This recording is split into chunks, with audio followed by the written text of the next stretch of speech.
मी थांबतो काय. भगवान विष्णू आणि त्यांची पत्नी देव लोक आहेत खरे, लक्ष्मी आणि विष्णू म्हणजे. पण सांगा त्यांचं तरी कुठे मेळ जुळला हो. ही तामसी लक्ष्मी वृत्तीनं आणि विष्णू सात्विक. सांगा पत्रिका जुळल्याचे लक्षण आहेत काही. शंकर भगवान आणि पार्वती पत्रिका जुळले का? नाही, ते तामसी तर ही सात्विक. पण मग बुद्धिबळाचा डाव दोघांनी खेळला आणि तो पुरुषांनी खेळायचा असो. लक्षात ठेवा, माझ्या बाजूची लेफ्ट साईड माझी, इट इज युअर ड्युटी. त्या दोघांनी काय केलं, डोकं शांत राहावं म्हणून एक समुद्रात आणि एक हिमालयात, थंडच थंड. का नातं मेंटेन करायला पाहिजे. स्थान बदल केला. का स्थान बदल केला? ह्या कारणासाठी.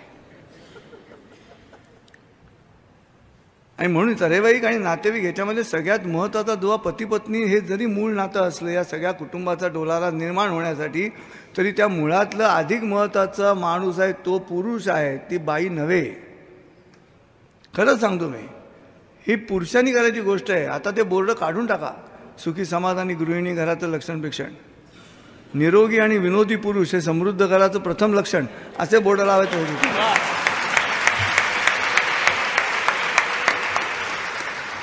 कारण पुरुषालाच ते शक्य आहे. He is in natural course of time, you are all grown up people. Male is a donor and woman is a receiver. जो डोनर आहे ना त्यांनीच सत्कार्य करायचं असतं. रिसिव्हरकडे सत्कार्याला वेळ नसतो. जी गोष्ट मूल वाढवण्यासाठी घडते तीच स्त्रियांच्या डोक्यातही घडत असते. मूल होण्याची जी प्रक्रिया आहे तसंच घडतं गर्भाशयामध्ये. विषय आतमध्ये घ्यायचा, आपला विषय त्यात मिसळायचा, तिसरा विषय तयार करायचा, 9 महिने मोठा करायचा आणि डिलिव्हर करायचा. बरोबर आहे. हेच मेंदूत घडतं स्त्रियांच्या. नवीन टॉपिक आत घ्यायचा, आपला टॉपिक त्यात मिसळायचा, आपलं मत, आणि तिसरंच टॉपिक बाहेर काढायचं.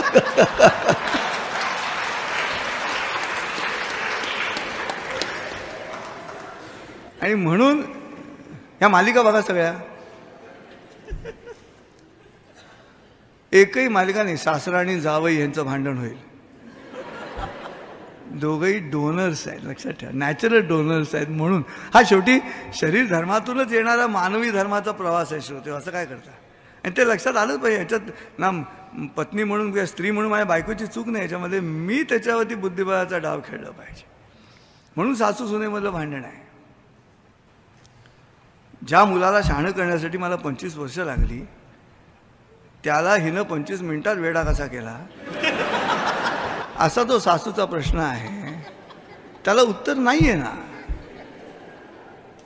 आणि म्हणून इंग्रजी लग्नपत्रिकेमध्ये प्रज्ञा वेड्स संजय असं दिसतं. तो वेड शब्द मराठी आहे, तो इंग्लिश नाहीच आहे. प्रज्ञानी संजयला वेड लावलं, त्या वेडिंग सेरेमनीला बाकीच्या वेड्यांनी या, असं ते आहे सर.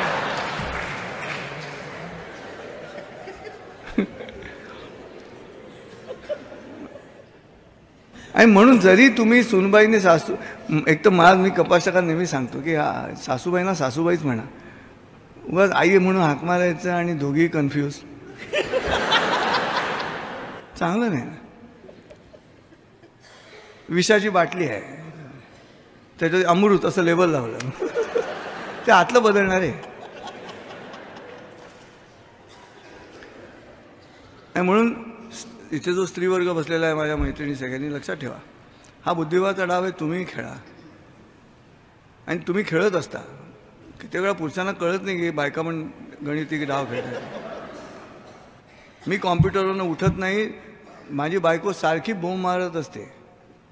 मारायची, आता बंद झाली. समोरच्या विंगकडे तोंड करून स्वयंपाकघरातून, पानं घेतलेत चला, पानं घेतलेत चला.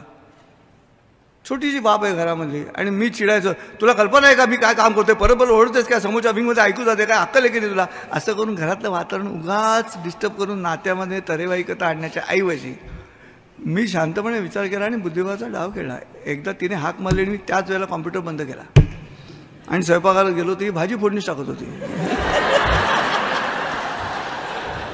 मी म्हटलं हे काय म्हणाले, मला काय माहिती लगेच याल. मी ती पण गणितच खेळत असेल तर मग आपणही गणित खेळूया आणि बुद्धिबळाचा डाव मस्त रंगवूया. शेवटी 64 चौकोन आहेत श्रोते हो. 14 विद्या 64 कला तेवढे चौकोन आहेत. खेळा की हा बुद्धिबळाचा डाव. आणि मग पुरुषांनी काय करायचं एवढं सांगतो आणि मी थांबतो. पुरुषांनी काय करायचं ॲज अ डोनर, आणि it is your responsibility, it is our responsibility. घरातलं वातावरण सर्वोत्तम ठेवण्याची जबाबदारी कुटुंब प्रमुख म्हणून पुरुषाकडेच असण्याचं प्रमुख कारण आहे. मी ह्यांच्या बाजूने मुद्दाम बोलतो म्हणून नव्हे, यातल्या अर्ध्या मला दिसत पण नाही आहेत. तिकडे कुठे आत आहे, तिकडे करत जाऊ बाई, त्यांचं पण गणित आहे तिथे का बसायचं ते इकडनं दिसणार नाही त्या दरवाजातून गेलेल्या.